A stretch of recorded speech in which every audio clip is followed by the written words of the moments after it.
Godzilla.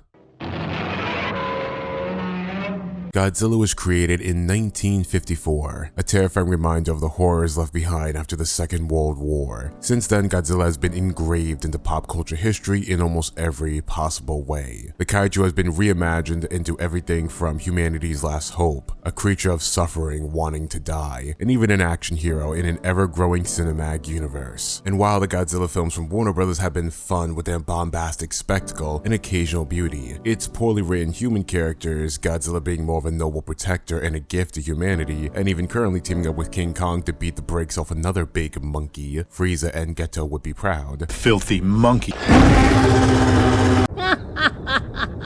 Hello, monkey! The recent films have lost some meaning behind Godzilla and the spectacle, and also probably lost some brain cells if we're being honest. But where the pendulum swings in one way,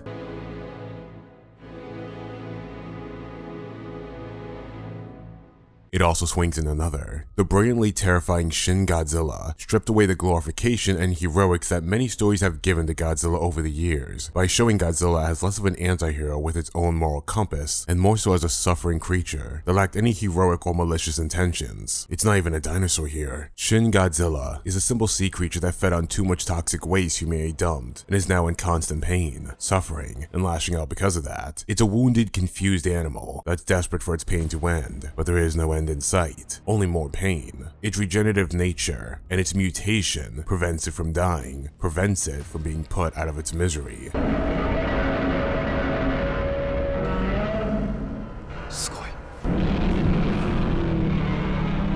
In many ways, Shin Godzilla was the closest in spirit to the original message behind Godzilla. A force of nature that doesn't operate under any black and white morality, but survival, instincts. A creature that only exists because of humanity's own hubris and careless attitude towards nature, towards life. Shin Godzilla was my favorite Godzilla film of the modern day, for the longest time, at least until...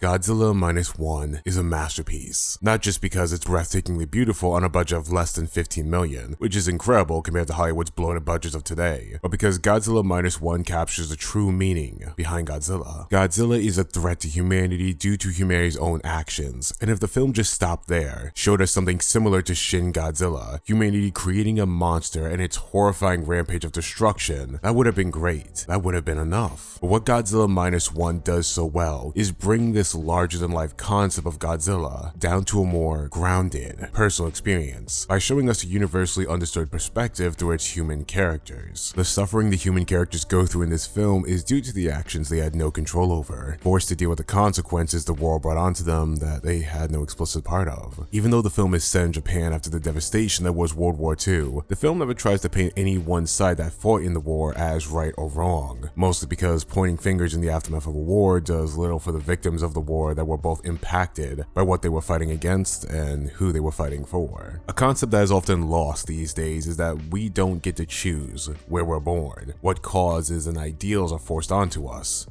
We didn't have that choice, and despite what so many think, many still don't have that choice now. There is no side, no faction, no end goal for what Godzilla is doing beyond wanting those who disturbed him gone by any means necessary. Godzilla is hostile because he's an animal, and working off of the bare instincts all animals work off of when they feel threatened or territorial. Godzilla is not the hero or villain of the story. Antagonist, yes, but in the same way an angered grizzly bear is the antagonist to the foolish humans that were unfortunate enough to earn its wrath. The film shows that even before Godzilla was mutated, he could have been a problem, but only a problem if humanity made him one, if humanity couldn't leave it be. If Godzilla was left alone and allowed to just exist like all animals usually want to do, he would have remained a non-issue. Godzilla is treated as both a force of nature and a man-made problem created indirectly by humanity's own actions. But whereas Shin Godzilla focused on the horror elements of what a Godzilla story could be, like what Godzilla itself would be like under radiation,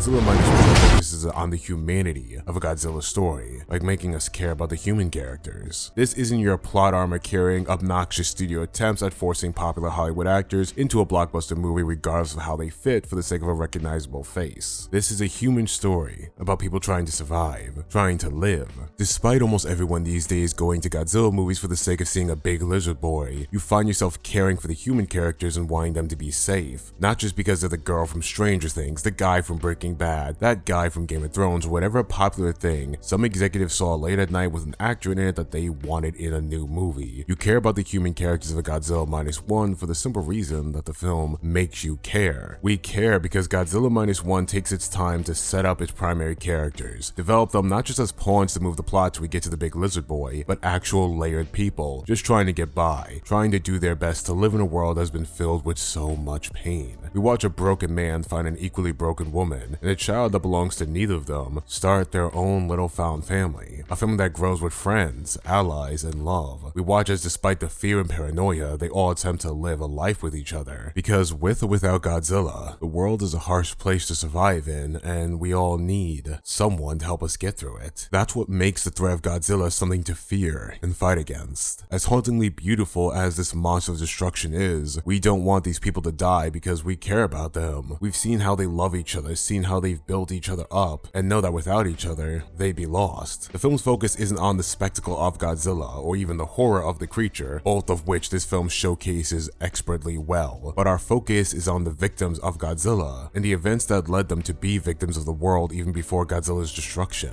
The true meaning behind Godzilla is that he is the monster that humanity will have to endure and survive. A monster who poses the biggest threat, not to the bureaucratic leaders or even the military, but to the people, the everyday people who never had a say or choice in what the country did or didn't do. All they ever cared about was living, and in that capacity, trying to live an honorable, happy life. A life that would never be able to be lived, as long as the world is at war with itself, and creating man-made horrors that are a threat to humanity itself. The true meaning behind Godzilla Minus One is that humanity is why life is so precious, why life is so beautiful, because if we're not careful, the life we made for ourselves or the lives of others have made will be gone before we can do anything. Godzilla isn't just a threat to humanity or a reminder of humanity's hubris. Godzilla is a reminder that we have something to lose, and thus something to fight for, even if what we're fighting for is the chance to live another day with the people that we care about.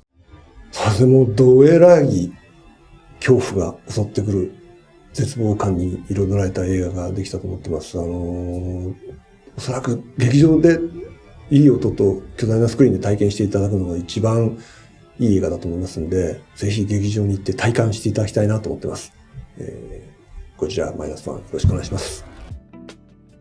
Hey, what's up everyone? Thank you for making it to the end of this video. Thank you for your views, and a special shout out to all my Patreon supporters and YouTube membership supporters. You guys are the best, especially Molly, M, Lola, that Kloei boy, Rhea, and so many more. You guys support the channel, you guys support me, and I appreciate you guys. Godzilla Minus One is my favorite film of 2023. I've seen a lot of movies this year, but that took the cake as the most hauntingly beautiful film I've seen of all year. If you haven't seen Godzilla Minus One, go to the theater, try to see it in IMAX. It is worth the price of admission 1,000 times over again. I wish I could have shown you guys more footage from the film, but it's still in theaters and all we have is a couple of trailers. It's worth it though, definitely go see it. And come back after you've seen it and tell me your thoughts. Until then, no matter what time you're watching this, good morning, good afternoon, and good night.